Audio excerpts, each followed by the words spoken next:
All right, I think we're live. Hello, everybody. Happy Monday.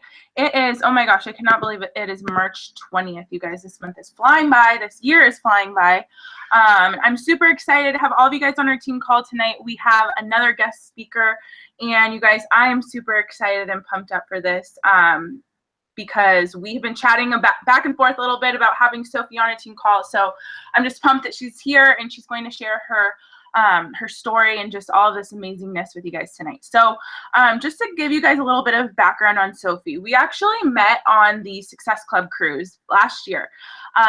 So side note, I always talk about events, but you guys, like, events are so awesome because you get to connect with other coaches outside of just our little team. You know what I mean? It's one of my favorite parts actually about this amazing community, is that even, you know, outside of, you know, our own direct teams and uplines or whatever, you know what I mean? Like, we're all Team Beachbody and we're all here and we're here with the same mission to help people and to grow our businesses. So I love just being able to go to events and meet people like Sophie that I probably never would have, you know, crossed paths with if it wasn't for Beachbody and just getting out there and going to events. So we connected, like I said, last year on the Success Club cruise. And Sophie is just a really awesome person, especially to follow on social media. So just to give you guys some background on Sophie, she's a one-star diamond coach. She is a Success Club legend. So she's at 36 months now, which is freaking amazing. That's what, 3 years? 3 years straight now at Success Club? Amazing. Along with that, Sophie's been a coach for 3 years. So she's still a baby. Really, I think 3 years is still nothing in this business, you guys. So any of you who are less than 3 years, you're like an infant, in my opinion. But she's been a coach for 3 years, and she actually went full time in her business in 13 months. So I'm sure she's going to talk a little bit about that. She went from working 3 jobs and being suicidal on food stamps to basically just building this amazing community and tribe through Beachbody. And she's also a Beachbody Challenge winner, which I love. She was one of the monthly winners for her weight loss results, which is so awesome. So she won $1,000 for that. And then her coach obviously won $500 too, which is really awesome. And I love that. We kind of have that in common because I was one of the monthly challenge winners too. So I just love also anybody, like any of the Beachbody Challenge winners. I think it's good to talk about that because sometimes you're like, okay, whatever. Do people actually win that? But like, yeah, you got 2 on the call right here, you guys. So make sure that you are entering in your results for the Beachbody Challenge, okay? And she's also in the 21-Day Fix infomercial, which is freaking awesome. So you guys, like I said, one of the things I really love about Sophie is how vulnerable and open that she is on social media. And I really think that this helps a lot with attracting the right people to your business. So with all that being said, I am going to mute myself so that Sophie can take the floor and share a little bit about her story and just her tidbits and things on how she's been able to be successful in growing her business. So Sophie, you can go ahead and unmute yourself, or I'm just going to shut up and let you go, girlfriend. All right, awesome. I'm so excited. I'm super honored. You guys can hear me, right? You can hear me? Perfect. So I'm so honored that you would have me on this call and trust me with your team. And hopefully, like, my hope for this call and for you guys tonight is that you'll take something, that there'll be something that you'll shift how you have been approaching it, or a new brick, essentially. I remember there were so many calls that I watched as I was kind of forming my brand on social media. I watched so many calls and so many trainings, and it was never one thing that like changed everything. And like all of a sudden I woke up and like had this baller account. It was like I would take a brick from this and a piece from that and a piece from that, and it built it over time. So my hope for you is that you'll find something tonight that you can go a little harder at tomorrow, or shift the way that you approach it, or implement something new, and that you'll just keep doing that as you hear tips from coaches. But like she said, I'll share just a little bit of my story. I'll rewind a lot so that you can kind of understand, and I'll try to make it fast. I had always struggled with anxiety and depression. Weight wasn't really my struggle coming into Beachbody. I'd always struggled with anxiety and depression from a very young age. And I had just gotten married, and 2 months after my wedding, my husband said, hey, I'm gonna go for an errand, I'll be back. And so I turned on his football team's game. It was like 10 or something. Turn on the game knowing he was gonna come back. And he didn't come back that afternoon. He didn't come back that night. He didn't come back the next morning. He didn't come back the next day. And he never came back. a few days later, I got a call from across the country. He had purchased a one-way flight, and he was calling me from an airport to let me know that he was alive and okay, but that he had decided us being married was a mistake. I wasn't who he wanted to be married to. And so immediately, my triggers of coping with things, how I learned to cope with things, which is just essentially to go, there's no point in living. Like, I cannot face this pain. That's what I had kind of learned in the past in life. That all triggered. And I immediately went to the most suicidal I'd ever been. And I sat for 3 days and I didn't move, I didn't eat, I didn't, bathe, I didn't do anything. For 3 days, I laid in one spot and I Googled on my phone, cheapest ways to commit suicide, like cheapest materials to use, least painful ways to commit suicide, fastest ways to commit suicide. And I plotted out my suicide. And I was super, super sick. And I thought I was just sick because I was, of course, distraught that my brand new husband of 2 months had left me, right? A few days later, I found out I was pregnant, and that's why I was sick. And immediately, for me, it just kind of, that wasn't an option anymore to commit suicide. I knew, like, if I want to take myself out, that's one thing. But dang, like, now there's somebody else's destiny involved in this. Like, I can't take that person out. And so, somehow, some miraculous way, family, friends supported me. I got through the pregnancy, had the baby, and so I'm a single mom. And but I knew, I made it through this. I made it through this depression. I made it through this horrible season. But like, if I don't do something, like if I don't actually shift the depression, like how I handle depression, something else is going to come along. Like, there's always going to be things happening in life that are going to make me keep going back to that. I should just die. I should just die. I have to have a different way that my brain goes when hard times hit. And I was just kind of trying to figure out what I could do. And I remembered I had played sports in college, and I remembered the endorphins from, the long runs we would take. I remember them kind of making me giddy. And so I was like, I don't know, like maybe if I like work out or something, it'll like make me not want to kill myself. I don't know. Like, I had no idea what to do. And so I was stalking people on Instagram, like we all do. And I saw a couple of girls with transformation stories, and I reached out to a few. One of them, I think it was maybe, what's the green company? I don't know, whatever. One of these other companies, Herbalife or something. And I reached out to her, and she was kind of like an Instagram like celebrity. She had a big account, so it was like super impressive, right? Not. I reached out to her, and she just immediately responded with, put this in your cart, put this in your cart. And it was just all these links of things to put in my cart. And it just felt gross. I was like, okay, like I don't even know what this is, And the other girl I reached out to, she was like, well, let's get on the phone. Like, I want to talk to you. I want to know, like, what is this really about for you? Like, is this about the weight? And I was like, I'm so glad you asked. No, I don't even care what I weigh. I just want to not kill myself. Like, it was about me having something within me change. And I didn't know what it was, but I kind of had this inkling that, like, hey, we were designed in a really strategic and like magical way. And I just kind of wondered if there was this if I could shift things chemically, had I been created to actually be able to shift things so that I wouldn't get depressed every time something bad happened. So this girl who talked to me and asked my story and treated me like a person with a story, she turned out to be a Beachbody coach. And so you guys know I'm now a single mom of a brand new baby. I'm suicidal, all these things. I was working 3 jobs, and I was on food stamps, WIC, whatever, all the financial aid stuff that you can get. I had nothing. And I was working those 3 jobs. Like, I went back to work 4 weeks after having a baby, which, as you know, like, people like complain about having to go back after 12 weeks. I went back to work 4 weeks after, and I had 81-hour labor and C-section and all the horrible things. Like, I should not have been back at work, but I needed to. So I did not have money for Shakeology. Everyone's excuses about not having money for Shakeology, I have money for it. I did not have money for it, but I also didn't really have, like, I couldn't afford to die. Like, my daughter needed a mom. And so I was like, I'm gonna do something. I'm gonna figure something out. I'll clean some more houses. And so my coach was like, I'll sign you up with a discount. That way you can save money on your Shakeology. I was like, yeah, do that. But I ain't coaching, but yeah, I'll do that. And so I did 21 Day Fix. That was like the month it released. And I got these great results. And it was the first time I had understood nutrition or was starting to understand nutrition. And she was like, hey, why don't you post your result pictures? And I was like, that's cute. Nope, not going to happen.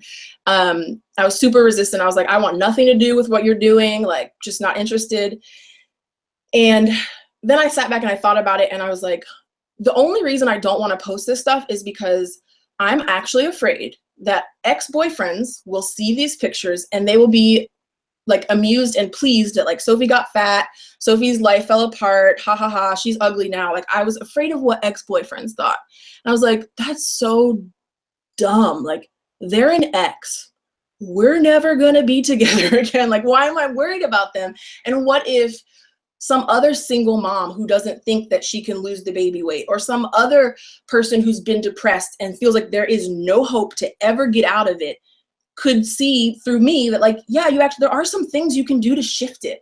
And so I posted my result pictures and that's kind of where everything took off. And I was able to start building from there. So like she mentioned before, it took 13 months from that point, or from when I first started. Before I was full-time coaching, I was able to replace so I added coaching as the 4th job. And one by one I replaced, so I had no time, you guys, like all the excuses. I was the poster for excuses. And I replaced each of those jobs one by one and was able to go full-time after 13 months. So that's kind of my backstory. It's hard to do that fast, but hopefully that didn't take too long. What I'm talking to you guys about tonight is creating a loyal Instagram following. And it's pretty hilarious to me that I would be giving this call to Alexa's team, because Alexa to me is like, she's like, I'm like, teach me everything you know about Instagram. So I'm super honored. But like I said before, like there's no one thing. It's picking bricks from here and trying this and trying it again and doing this. It's like, you just have to keep doing new things and staying consistent with the things that do work. And so even though I learned from Alexa, like there's going to be things that you guys can pick from me. And probably I'll repeat some of the stuff that she's taught you, but hearing it from someone else will make you actually listen to it, because she's gold. So you should be listening to what she teaches you. But so first, like starter, if you guys did not listen to this morning's National Wake Up Call, you have to freaking listen to it. It's so good. It is everything. I was listening to it and I was like, I don't need to do a call tonight. Like that's everything. It's such a freaking good call. I want to go back and listen to it like 4 times. So listen to that.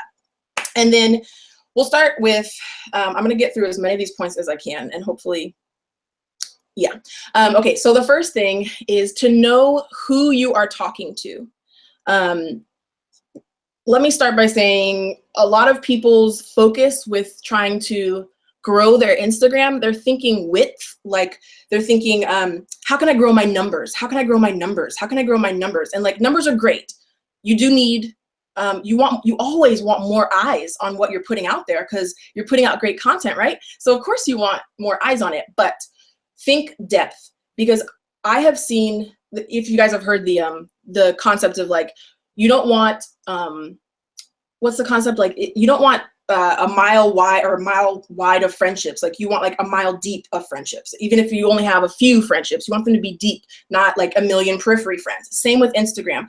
It's great if you have 50,000 followers, but like I've seen big accounts of coaches who don't really have thriving businesses. And then I'll see a coach account with 3,000 followers and they have an amazing business. Like they're however many stars, they're making however many thousands a week. And so it's not necessarily the numbers. Numbers are great and there are strategies for that. And I do teach strategies for how to grow your numbers, but more tonight's gonna be how to create a loyal following with the people who are seeing what you're posting. So know who you're talking to. And really to know who you're talking to, you have to look at who are you? Like, are you a person who works at a desk? Do you have a desk job and you're trying to resist just snacking all day because you're sitting here just trying to stay awake? Are you a person are you a mom of 4 kids and you are just trying to freaking like breathe for 30 seconds, let alone find 30 minutes to work out?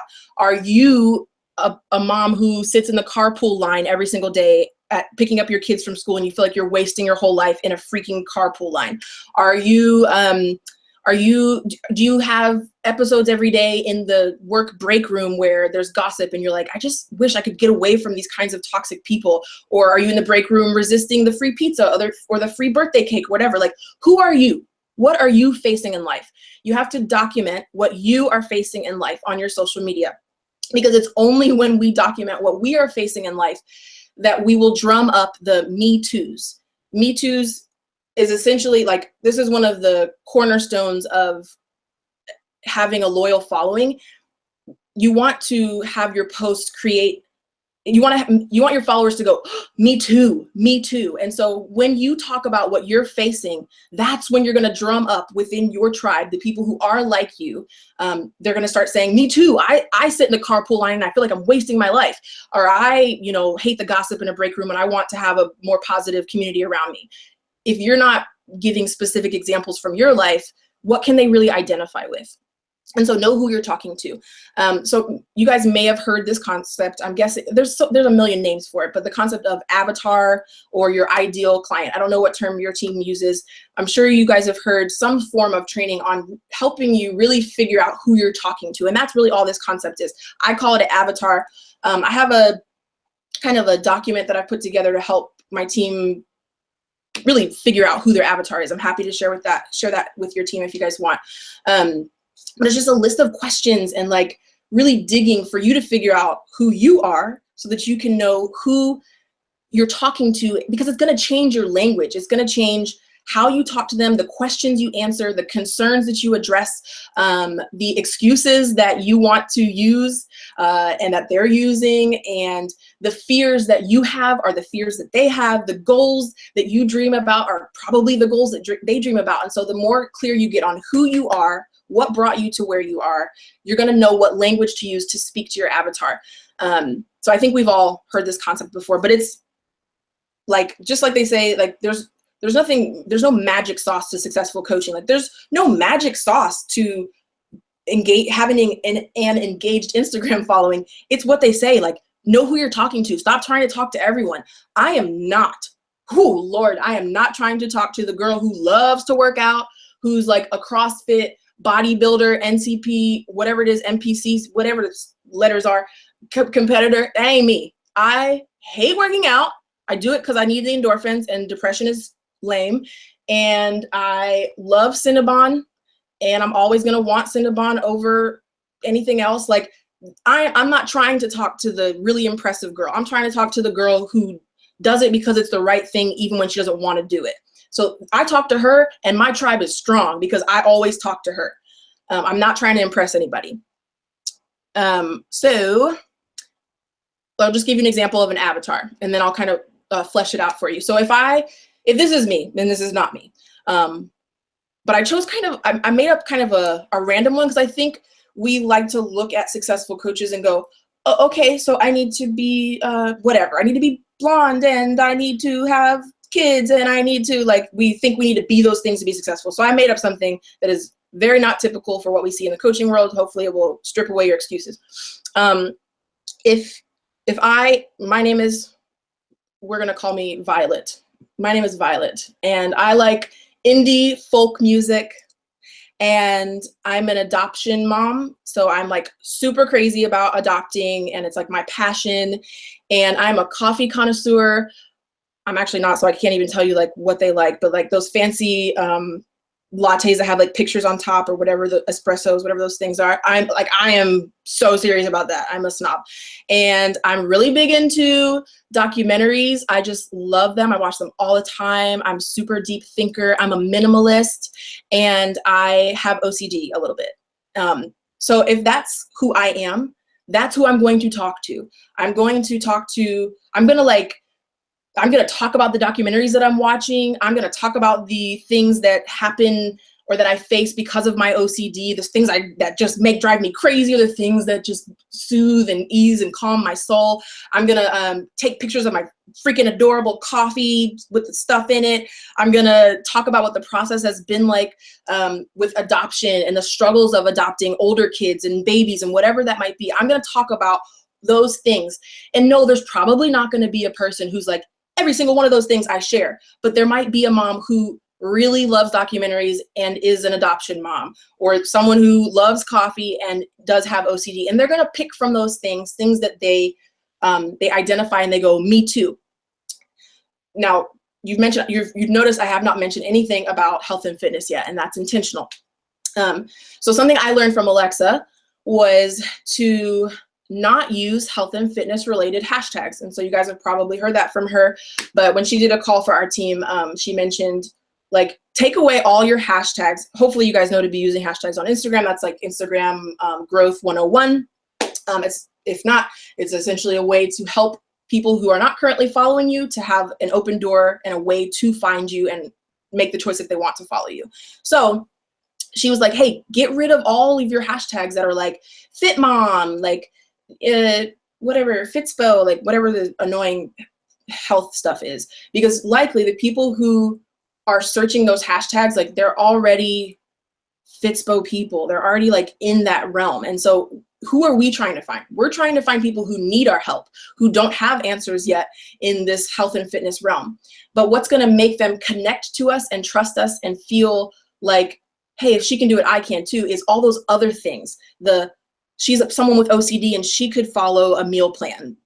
She was someone who, like, she's not like this hardcore, like gangster rap loving music person. She likes indie folk, and like she could do hardcore workouts. Like maybe I could too. Or she loves her freaking coffee and she found a way to keep being able to drink coffee, but like change the rest of her health habits or whatever it may be. She's an adoption mom and she still found time to work out. So it's the other things that will make them connect to you, that once they start to see the posts, the very strategically placed jab, right hook, health and fitness posts, they'll be willing to listen to it because they've already fallen in love with the other parts of you.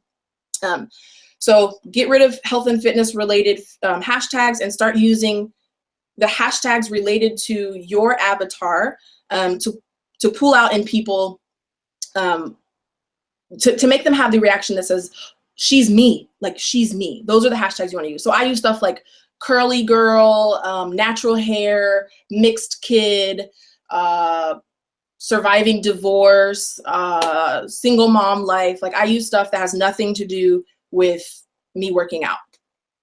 Okay. And like I said, I can give you guys that avatar document if anyone struggled with like, how do I form this character that I'm supposed to be talking to? Okay, so another tip, are there any accounts, like Instagram accounts, that exemplify your avatar? So are there any accounts, and they're probably going to be large accounts, maybe not, they might not be, but you're like, yes, like she's my type, like she's my tribe. So like there's this one girl, she's a poet, writer on Instagram, her name's Alex L, and I'm just obsessed with her. She's like my spirit animal. She's like just so strong and so calm and like wise and deep. I just freaking love her.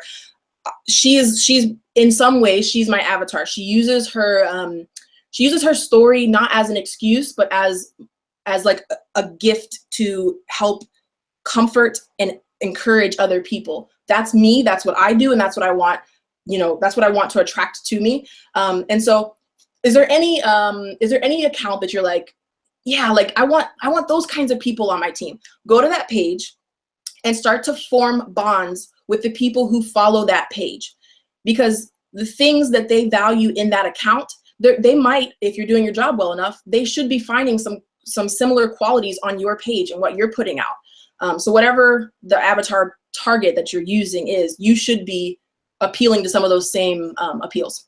So start to form bonds with those people. And hopefully your brain is like, you know what I mean by forming bonds. Like, yes, comment back and forth with them. If they make a funny comment or if they share something vulnerable in the comment thread, like respond to them and be the weirdo who like values relationship. Imagine that in this day and age. Like inbox them or go follow them. And if it's someone's like, why did you follow me? Be like, oh, I just, saw that you like Alex L too. I just, whatever. We're often a lot more paranoid than we need to be about people thinking we're creeps. Like we think we're creeps more than they do. So just be kind, like be sweet and interested in people and encourage people. Like I've never encouraged someone in the comments threads and then be like, I don't know you well enough for you to encourage me. Like just say something encouraging in the comments and just start forming bonds. Because then those people are the ones who are going to come to your page, see all the amazing content that you've been posting for months and months and months, and they become potential future tribe mates and teammates. Okay, I think I'm done with that page. Okay, so I always use the term with my team, especially with my new coaches, when they're like, what do I post about? I don't know what to post about. I always try to tell them, just document your journey. Just document like the self-improvements, all the things you're doing to improve yourself, the books you're reading and the exercises you're doing and the foods you're changing. Like you're just documenting your journey. But I think because our culture, specifically like Western culture, we vary from a lot of other cultures in this way. We're a very fact, bullet point based culture. And I used to live in Africa. I was a missionary in Africa for years. And something I loved about the culture was everything was a story. It was all like, everyone would like gather around and it was like, okay, my friend, this one time you have to, and they like go into this story and you're like on the edge of your seat and you're listening and they take you through all the characters and like the emotions, and you absorb so much more of it when it's story. And I learned that with just trying to communicate with different, through language barriers, that stories were far more effective than facts.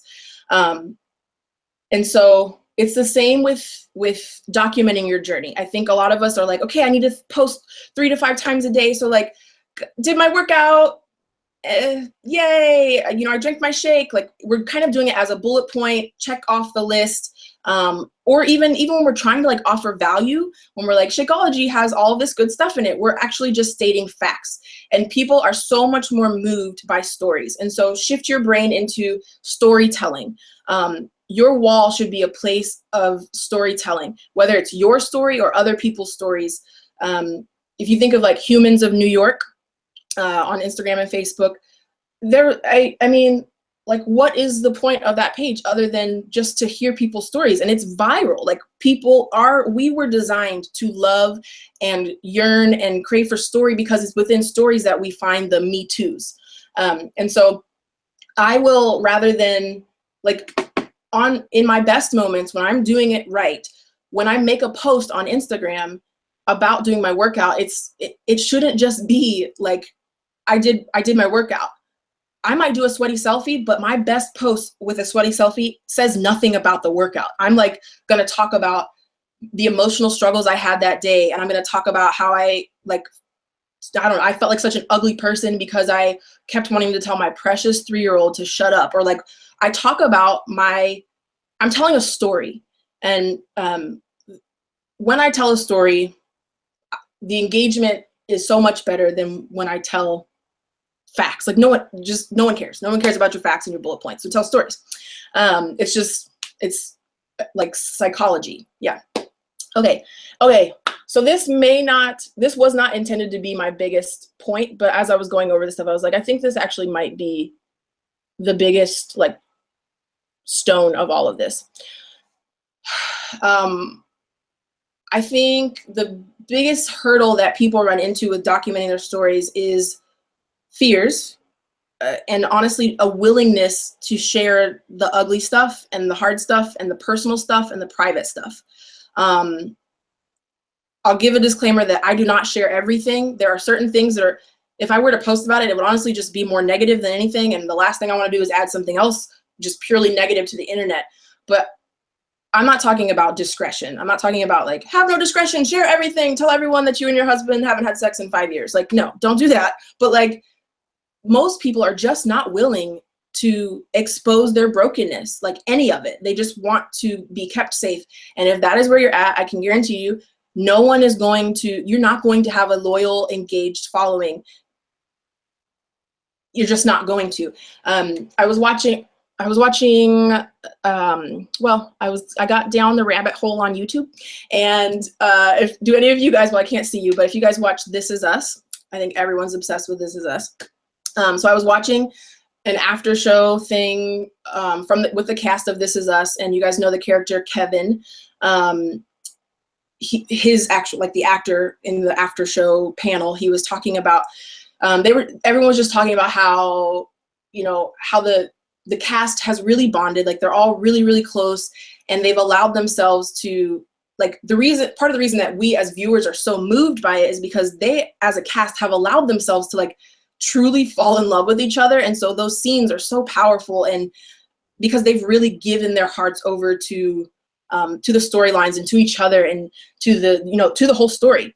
And Kevin was just saying, he was like, well, we kind of owe it to you guys, don't we? Like, we're asking you viewers to give us your hearts, and we're asking you to let yourself feel the pain of these stories.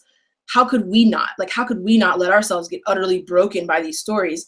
And he just said it in passing, but I was thinking about it and I was like, it's the same thing. Like, we want our challengers, our future challengers, and our viewers on Instagram to like open up this super vulnerable part of their lives to us, and like spend their money and commit seasons of their lives to us. And we're like not going to get emotional on our pages. We're not going to show them where we're broken and what we struggle with and what we've had to come through to get to where we are. Like, we can't expect them to give us their hearts if we aren't giving ours.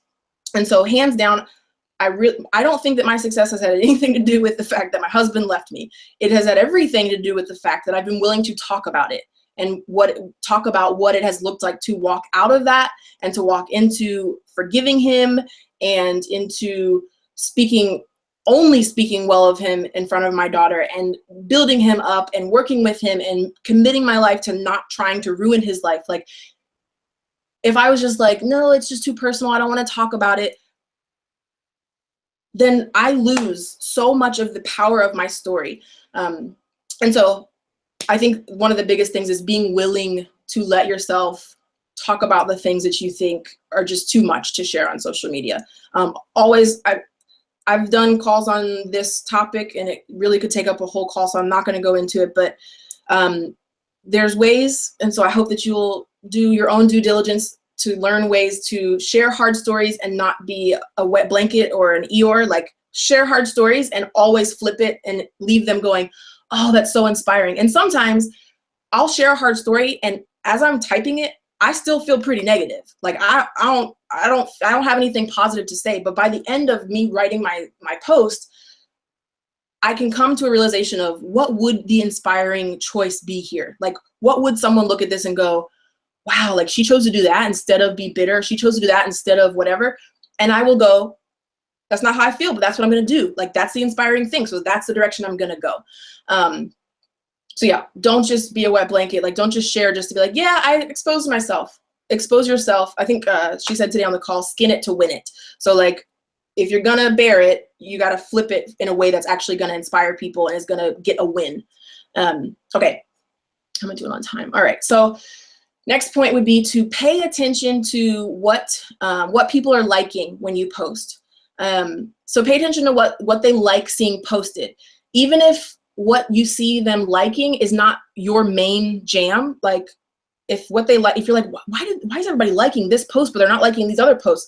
Even if what they like is not your main jam, it's okay. Keep doing that, because what they like is going to keep them around to see when you do post what is your main jam. And it's, so if your main jam is, inviting people to your challenge group, those posts should be less common or less frequent. They're going to be more rare.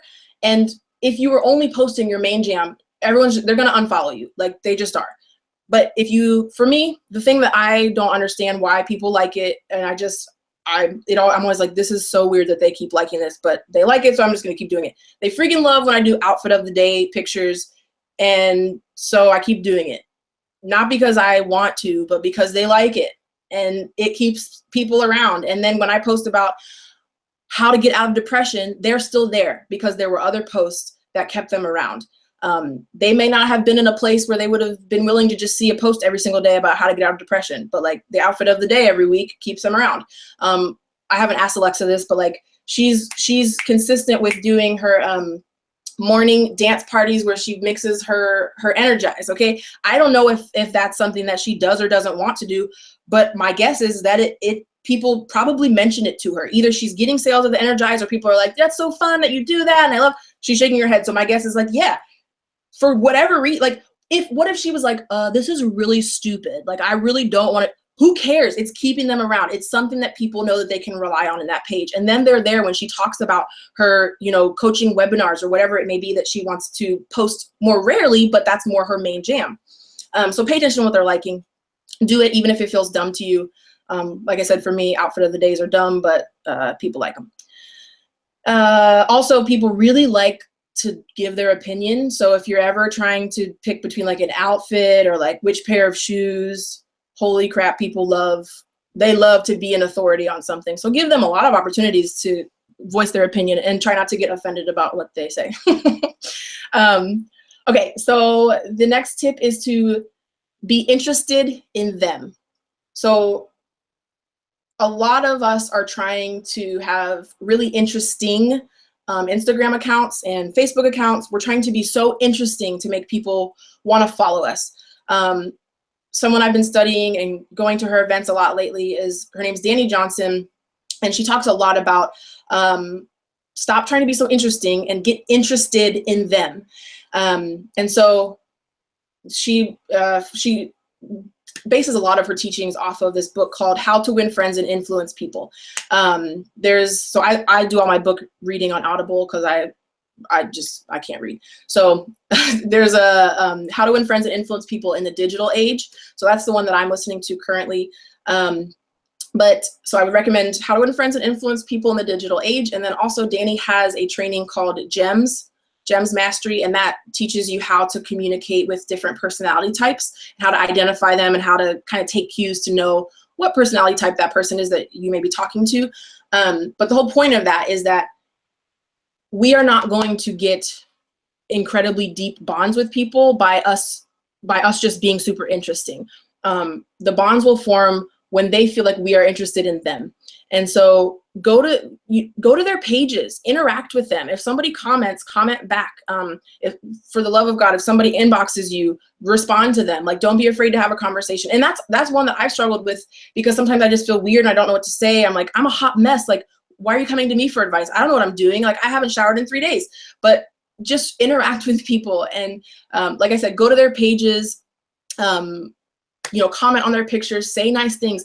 One of the, how there's like the power of threes or the business activity trackers, I've added in for my team's planner to every day go make 3 people's day, like go make their day. And so just say something nice about them, like just be interested in them, get to know other people, bring light to other people's day.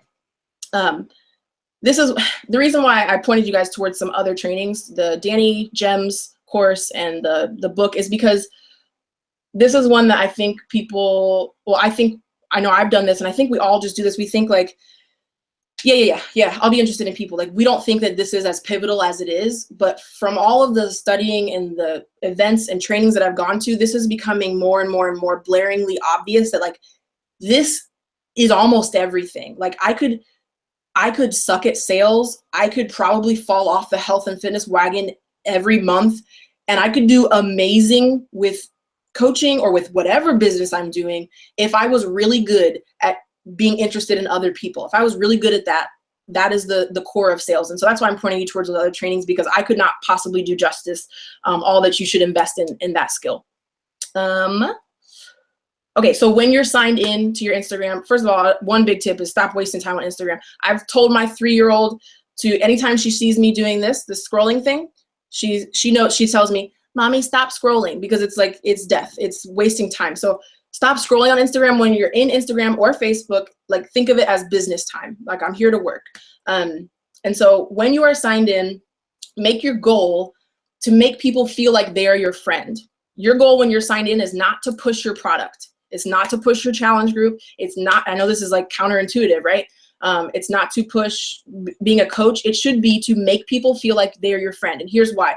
Because people will go to whoever they have the most affinity for. If they are just like, oh my God, I freaking love her. Like, I just love this girl. They're going to go to you. The second that they're like, I think I want to get healthy. Oh my gosh, Sophie talks about that all the time, and I just freaking love her. I want more of her in my life. They will go to whoever they have a deep affinity for. And so if you form that, the rest is easy. And not only that, but if they love you so much, if they're not ready, they're going to send every person they know who is ready to you. They're going to be like, oh my gosh, you need to, this girl, Sophie, you need to go to her. So that bond, oh gosh, you guys have to get trained by Danny Johnson. She's amazing. She teaches us to not think of people as like, here's a person and that's a possible sale. She's like, forget that person as a possible sale. Every person by the age of 20 knows an average of 2,000 people that you don't know. So you're not trying to get this person to buy from you. You're trying to get this person to fall in love with you and have such a deep respect and bond with you that all of their 2,000 contacts are now your contacts, because they're going to send everyone they know to you. And they're going to refer everyone to you. Forget the one, think about the 2,000 behind them. So that's why you want to form the bond with them. Okay, next tip. I'm getting to the end here. Don't ghost in the hard times. So when I say ghost, I think you guys know what that term means. Like, don't disappear, don't go MIA in your hard times in life. I think we've all, well, I've been a coach for 3 years, so I've had about like 89 hard times in those 3 years, and 89 seasons of like temptation to like not post and not be around. Don't ghost in those times. It's actually the posts that I have made in those times that have bonded me the most deeply with my followers. So the days when like I didn't get out of bed and I felt like an awful mom and I did not accomplish any of the things on my to-do list, and I just was terrified that depression was about to creep back over me. And then at the end of the night, I made a post trying to share honestly about what the struggle of the day was like and the hope that I had for tomorrow. Those were the posts where my tribe kept forming, and people would tag their friends and they would say, you guys got to follow this girl. Or people started sharing my page with other people. They started referring my page because I showed up when it was hard. Because guess what? Everyone else is going through hard times. And so you can't disappear when it's hard, because those are probably going to be your most priceless posts. All right, let's see. Don't ghost.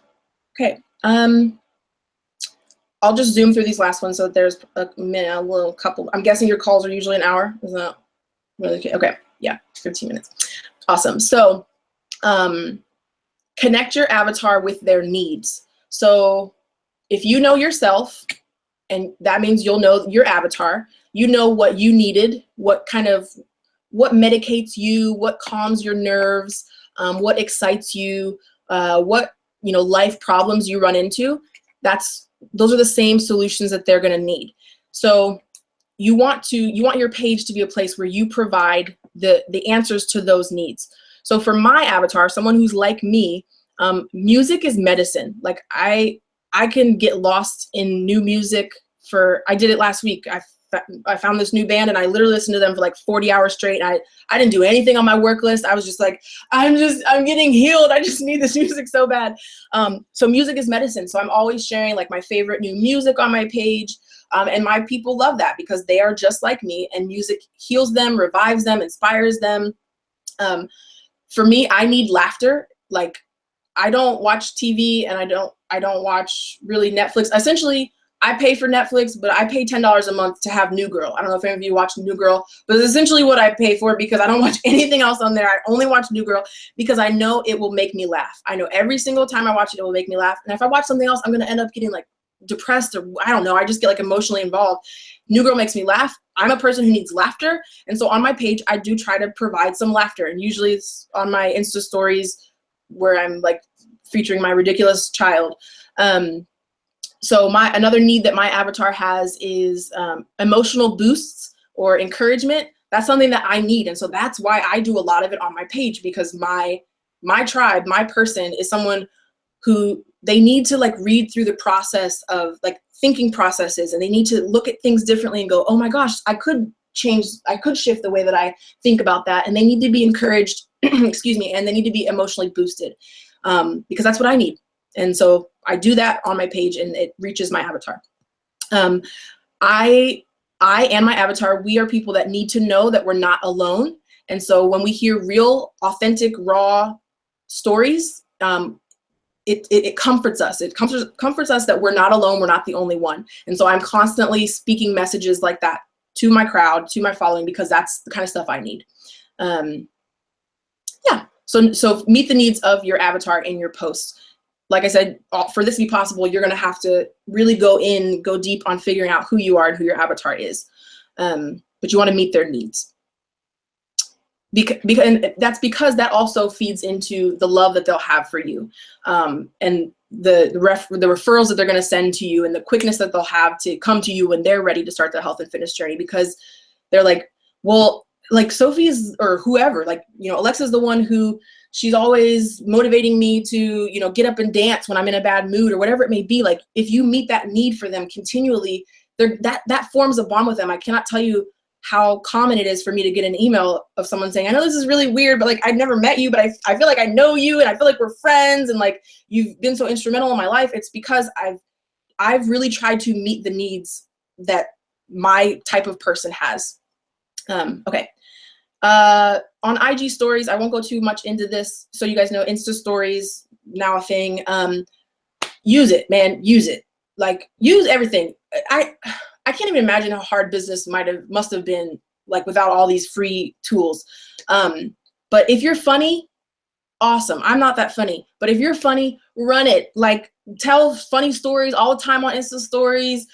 Show how weird you are. There's that one, nobody can say her name. I don't think anybody knows what her name is. She's viral on Facebook, Coach I literally don't know what her name is, but she's got these viral videos of her, like, eating fries in the car, and then, like, trying to hide it with spinach, or like, she's a Beachbody coach, and so she's gone viral. She's really funny, and she just posts all of the random things that come into her mind, like what it's like to be a mom with ADD, and how you think you're doing so much all day, but like, at the end of the day, you haven't actually cleaned anything, you haven't accomplished anything. It's because you have ADD, and so she just takes all the random stuff in her brain, puts it into videos. You can do that on Insta stories. You don't have to do some, like, awesome edited video. Stop making excuses about how you don't know how to do video editing.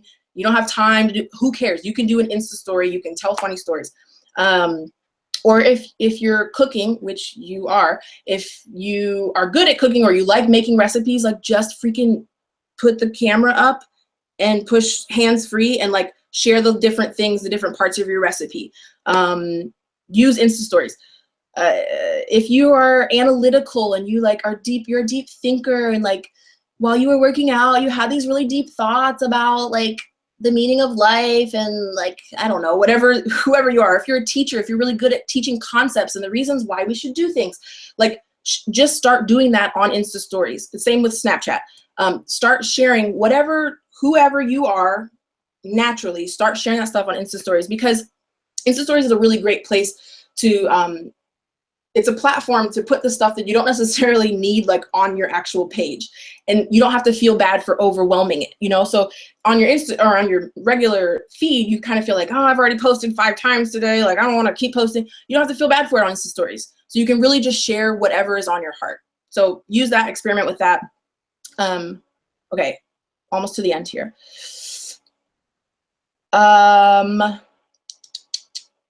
Think about your avatar, and what would they see, and what would make them think, see, that's why I freaking love that girl. Like, that's why I love her. So for me, like I said, I used to be a missionary in Africa, and so a lot of my followers, they love it when I go on these mission trips, and I'll, you know, share stories of the different, you know, kids that I run into, or the different, honestly, the, like, horrific things that I come upon. They love that, because that's something that matters to them. And they go, that's why I freaking love her. Like, she doesn't just care about working out. She cares about, like, helping the world.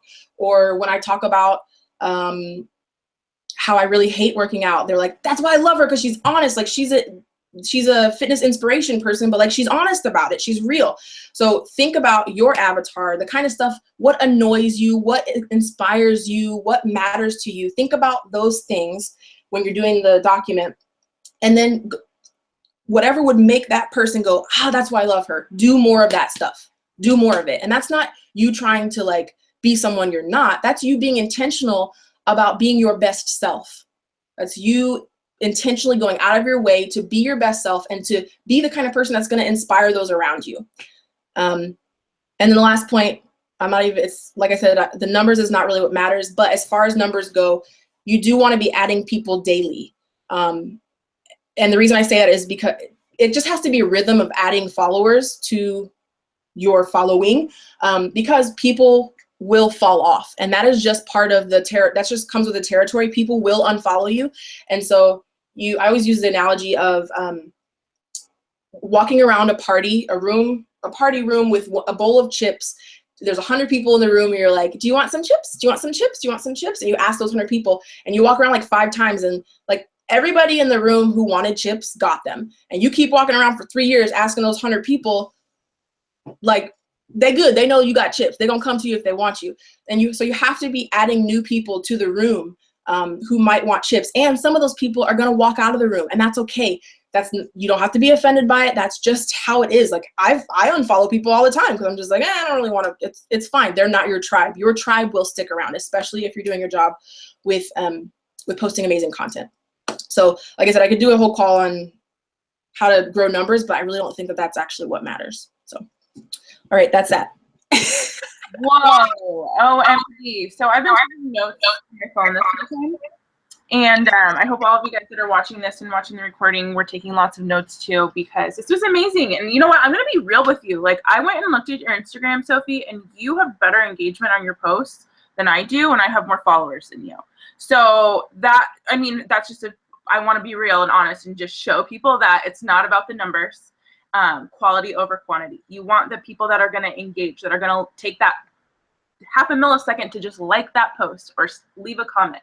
Those are the people that you want around, okay? So I just have to share, like, there's just so many good nuggets. And like I said, even though I have, like, you know, a decent Instagram following, I still learned a lot of good things. And this is just really great for me as well. Some just really good things to remember. And I don't know if you can see the chat box, Sophie, but it's like totally blowing up. Everybody is like, wow, I love her. She's amazing. This is awesome. So you just like totally blew our minds right now. And I just want to thank you for coming on and sharing and being honest and open and real and vulnerable. You guys, I don't know, I didn't see any other questions, but if any of you guys have questions, please go ahead and type in the chat box. But Emma, did you have anything like you wanted to add or share? I mean, your story is really similar in some ways, I think, to Sophie. So I didn't know if you wanted to, I don't know, share anything else on top of what I've been talking about, but. No, I loved it, and I was in there like, oh my gosh, yes, me too. And you said that you have your daughter stop you, and every time you do this, I'm going to tell my 4-year-old son now because he knows what I do. I'm home with him all day too, and I love that you have her do that to stop you because, I mean, they're around us all the time. And so, yeah, I mean, my story is really similar. I was left at 3 months pregnant. I had those days where I was just in bed, wanted to cry all day. I mean, Alexa and Laura know I would call them at like 5 a.m. I'm sure you know what that's like. And that happened last year. So it's been really awesome to come out of that and to talk about that and be vulnerable with that. And I just love everything you had to say. And I was over here taking notes. I have my kid with me right here, both, you know, but I was taking notes and I loved everything you had to say. So thank you for sharing and all the real talk. And I can't wait to follow you. Thank you so much. I really appreciate that. Okay, there is one question. Okay, Megan said, A, you're amazing. And B, do you think it's important to stay away from posting pictures of Beachbody logos like Shaco or what workout you are doing? Okay, this is an awesome question. I don't believe that there is a right or wrong answer here. I don't believe that there's one way to do this. I think you are your avatar. So what would your response be to seeing logos and knowing program names? My avatar, me, who I am as a person, I'm a jerk, and I'm a skeptic. I'm a pessimist. I'm a conspiracy theorist, and so when I see logos, I go, ugh, I know all about that. Ugh, like I've seen that. Oh, it's just one of those, like they're just pushing a product. I can be judgmental in that way. And so my tribe, the people I have attracted, are going to be the same way. And so they're also going to be the people who, if you say, I just did my 21-day fix workout or I did my body beast workout, they're going to go to Amazon and they're going to get the cheaper version because I'm cheap and because I'm an introvert and I think I don't need community. And the last thing I want to do is have somebody up in my grill. And so like, I can't post that stuff because my tribe they're not going to get the benefit of community and of my support and of me getting them over those hurdles if I lose them right away. So personally, you will not hear me talk about the names of the programs.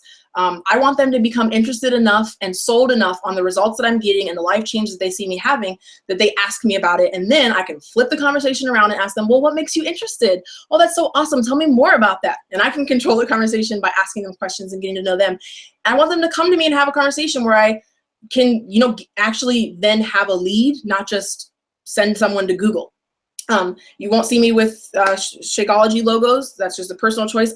There are top coaches who blast it all the time. Like, so it's not a wrong thing. Their avatar is fine with that. My avatar is not, will be turned off by it. So I think it's more of knowing like, what would your response be to it? I personally, I don't like to use names. I like to describe things. People don't care if it's called Shakeology or if it's called whatever, like fruit juice. They don't freaking care what it's called. If anything, they just have preconceived notions about what those things mean. This is just my opinion. But if I can describe what the thing is, like they don't know what a challenge group is, but if I can tell them we're doing a depression annihilation group, or if I can tell them like what benefits they're going to get out of it, if I can tell them it's a energy boosting, immune system supporting drink every day, that tells them, that describes to them what they're going to get out of it versus like nutrient dense, I don't know, whatever you want to call it. I try to describe things over using names because names really mean nothing to people and most of the time will just give them a negative connotation. That's a really kick-ass answer. I don't think I could have answered that any better. And everybody said the same thing. They're like, ooh, good answer. Never thought of that. So that's great. Thank you so much. Kind of a follow-up question that Megan had was then how do you share about your groups that you have coming up? Do you just explain in the description underneath a picture? So I think she's talking about like, doing like a join my challenge group type of a post, or like how else do you post and share about your groups? Yes. So I do consistently talk about the groups that I run. I talk about it as this is a thing that I always do. This is what I do.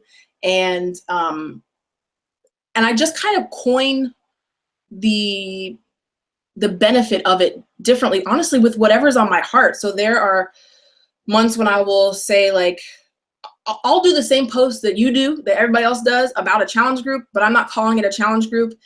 And I'm not saying salesy things like join my challenge group because they don't know what that means. So I'll say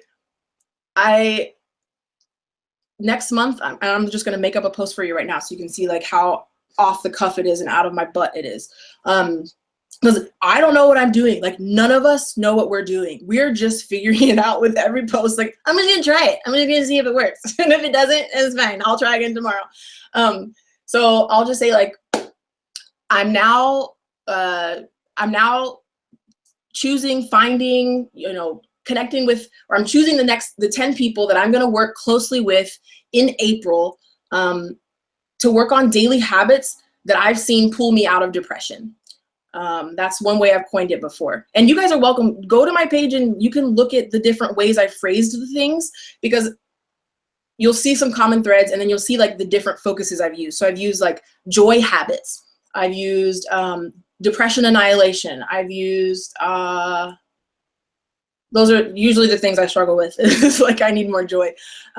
So I talk about my challenge groups. I invite people to them. I make them feel like they are one of the special ones, and they are one of the special ones because I do give more attention to my newest 10 clients every month. But I don't know if I'm answering this question. Yeah, I just describe it more. I describe what they're going to get out of it.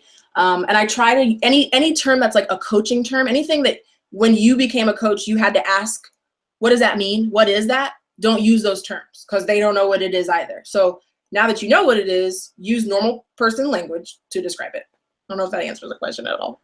No, I think that was great because, you know, it just kind of goes along with like something that you said earlier about how I think when we join as coaches, we start to see what other coaches are doing. You start to think that like, I need to be posting a certain way. Okay, now I need to be talking about challenge groups on my social media 3 to 5 times a week. You know what I mean? Like, oh, I need to make sure I do a post advertising my challenge group because that's what so many others do. But just like Sophie said, like there's no right or wrong way to do this. You can literally spin this and work it however you want. You know what I mean? You don't ever have to use the words challenge group at all on your social media if you don't want to, and call it something completely different. You know what I mean? So you know, and some people like to, and I like how you said, you know, this is just something that I do every day, you know what I mean? And you're just kind of like inviting people to just kind of join the journey that you're already on, like that kind of a thing versus like, hey, I have a group opening up. You want to join me? You know what I mean?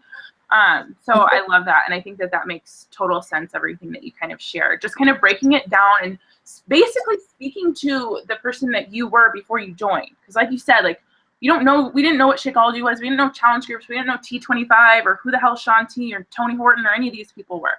So it's like, you just got to like kind of dumb it down or like think about it how you were before you got started. I think that's where she said there's no one right way to do it. The only right thing to do as coaches is like to keep doing it, to be consistent. The saddest thing is when people come out of the gate strong and excited and then like 2 months after they fizzle out. And so I think that the success that I have had and that all my friends and coaches around me have had is because they've stayed in it. They've just kept going. When last month sucked, they just kept going. Like, I've had crappy months and I've had great months, but I kept going no matter what. And as far as like seeing what other coaches are doing, one of the best shifts I made for my business was when I unfollowed all of the coaches I had been following. All the top coach, every single top coach gone. I don't follow them on Facebook. I don't follow them on Instagram because I would literally go to their posts. I would write it down verbatim because I was like, well, they're having success. Like I'm too stupid. Like I'm not smart enough I don't know how to do sales. I'm not appealing. I don't have a good enough story. I don't have the work ethic. I don't have like the business savvy mind. So I was like, I had all these doubts about myself. So I thought, well, like if that's how she talks, then like that's how I have to write. I have to talk like that in my video or whatever. And I was like, this is stupid because that's not me. And I don't want to attract those people. Like I want to attract people who are like me. And so I stopped unfollowing everybody. And then I was able to just talk about groups in the ways that were real for me. I don't like groups because I don't know, like that's how I'm going to lose 15 pounds. I like groups because I need to see someone else next to me fail and get back up tomorrow. Like that's what inspires me. So that's what I talk about in my posts. I could only get that freedom with unfollowing people. And so if I follow any coach, they made it through the gauntlet, and Alexa has made it through the gauntlet.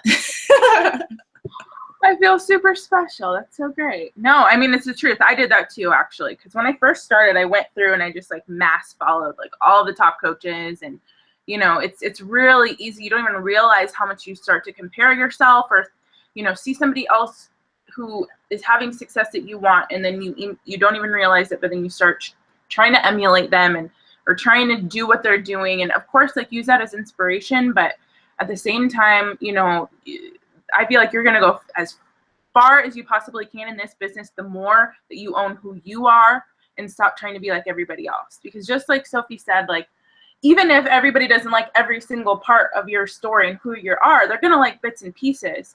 And so the more that you can just, you know what I mean, own who you are and what you love or what annoys you or what makes you happy or what brings you joy, I don't know, you're just going to start to attract so many more people that are your people. You know, you're going to have less people that are going to come in and fall right off the bandwagon because they didn't even really connect with you in the first place. People that just come and go, constantly replacing your followers. You know what I mean? Like, that's how you really start to own it and attract the right people, is the more deep you can be, the more real and true to yourself. You know what I mean? So this has been really great. Really, really good information. And I'm going to get that worksheet you're talking about, Sophie, about building your avatar. A couple people have asked about it, and I'd love to see it for myself too. So, but I don't think we have any other questions. So we're kind of going over here a bit. So I'm going to wrap it up. But I just want to say thank you, Sophie, again for spending an hour of your night with us. We're all super appreciative, and this has been an amazing call. So thank you guys so much. We will see you all next week, and hope you have a great rest of your week, everybody.